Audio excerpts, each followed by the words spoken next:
In 1389, Death and the Sandman walked into a tavern. The two siblings made a bet. If humans obtained eternal life, as time went by, how long would it take for them to be tired of the endless life? The Sandman asserted that within 100 years, people would surely be unable to bear the loneliness and solitude and begged to die.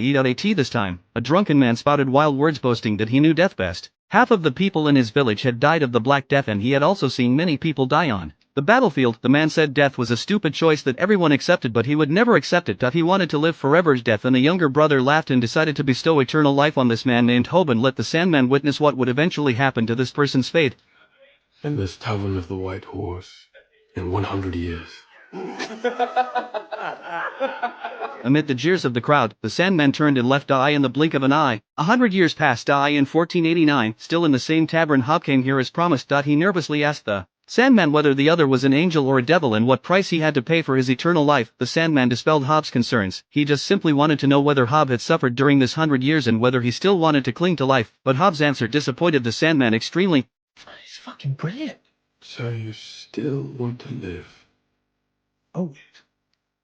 The Sandman lost the bet and left the tavern disappointedly, but still agreed to meet the man again 100 years later. In 1589, the Sandman came to the tavern again. After 100 years of operation, Hob made a lot of gold and incidentally bought a title with money. He had a lover and gave birth to descendants for himself. Hob was very successful at this time and of course he didn't want to die. The Sandman felt bored but was suddenly attracted by a bombastic writer behind him. The writer claimed that he wanted to create a dream that would be passed down through the ages. The Sandman told this young man named Shakespeare that he could bestow the ability that the writer had been longing for, but the prerequisite was that he had to create two plays for himself. One was called A Midsummer Night's Dream and the other was called The Tempest. As time came to 1689, Hob completely changed his appearance. He was almost kicked out of the tavern by the bartender in ragged clothes. He's staying with the rest of the filth.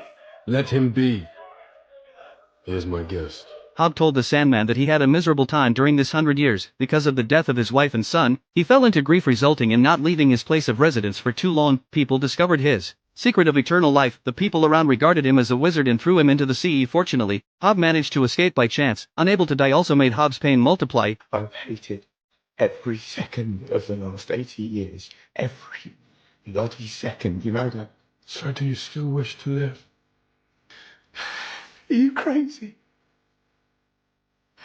Death is a mug's game. I've got so much to live for.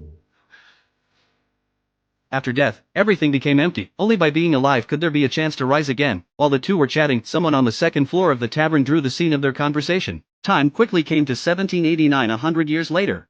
In 1789, a woman came to the tavern with a portrait from 100 years ago. She colluded with the bartender to eavesdrop on the conversation between the two on the second floor. This time, the world had entered the age of great navigation. Hob transported British industrial products to Africa, then captured slaves from Africa, sold them to America, and finally transported the raw materials from America back to Britain. Using this kind of trade, Hob made a fortune again, just during the conversation between the two. The woman on the second floor interrupted their conversation. The woman's name was Constantine. She heard that there was a legend circulating in London that every century, the devil and the wanderer would meet in this tavern and discuss the secret of immortality here. Several generations of the Constantine family had been chasing this devil. Constantine directed her men to act, and Hob unhesitatingly protected the Sandman behind him. After hundreds of years of getting along, he had already regarded the Sandman as a close friend. Although he didn't know either exactly who the man beside him was, the Sandman gently blew a breath and gave Constantine a nightmare. Constantine rolled her eyes and kneeled on the ground. In the dream, she saw those deceased relatives and friends. You need not have come to my defense. Still, I didn't want to be drinking alone here in 100 years' time. This meeting, it seemed that both of them didn't have a good time chatting. They made an appointment to meet again 100 years later. The time came to 1889, and the Earth had entered the Industrial Society. This time, Hob had figured out the rule of surviving in this world. He confessed to the Sandman that he still didn't want to die, and in fact, the Sandman had already known the answer in his heart. The Sandman still kept the appointment because he was too lonely in this world, so he regarded himself as the only friend. These words seemed to anger the Sandman. He loudly rebuked Hob. Fate a mortal dare to guess the will of the god. Then the Sandman left the hotel and claimed that he would never meet Hob. Tell you what, I'll be here in 100 years' time. If you're here then too, it'll be because we're friends. No other reason. Again, this parting actually missed 100 years. In 1916, during World War I, two old men got a famous magic ancient book. In order to resurrect their dead son, they made the magic array in the ancient book that could trap gods and demons, and then began the ritual of summoning the god of death. Hold you! To summon you together!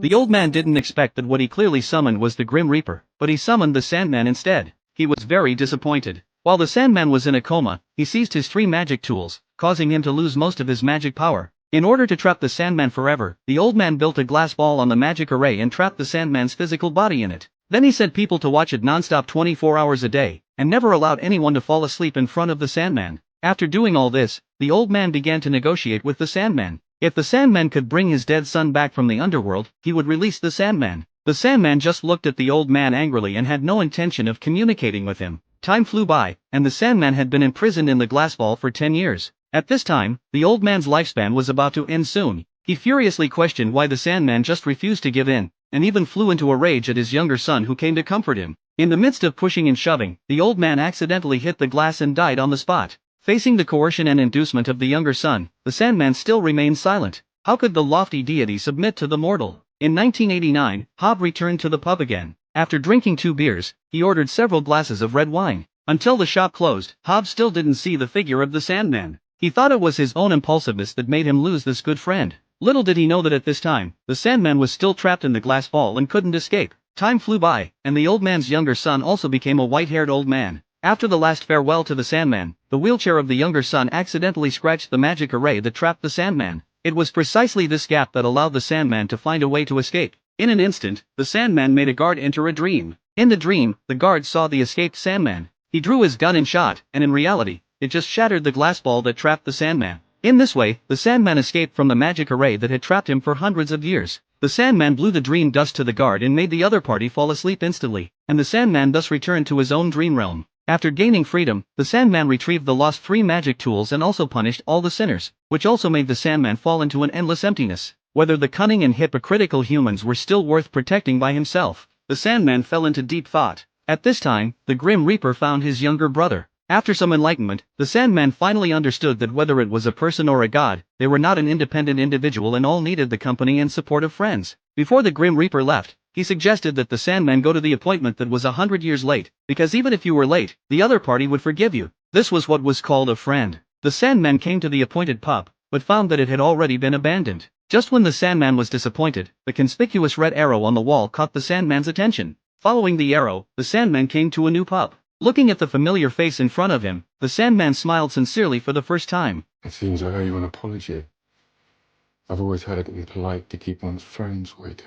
Eternal life might be endless loneliness, but a friend is like a bright lamp in the darkness, illuminating each other's hearts.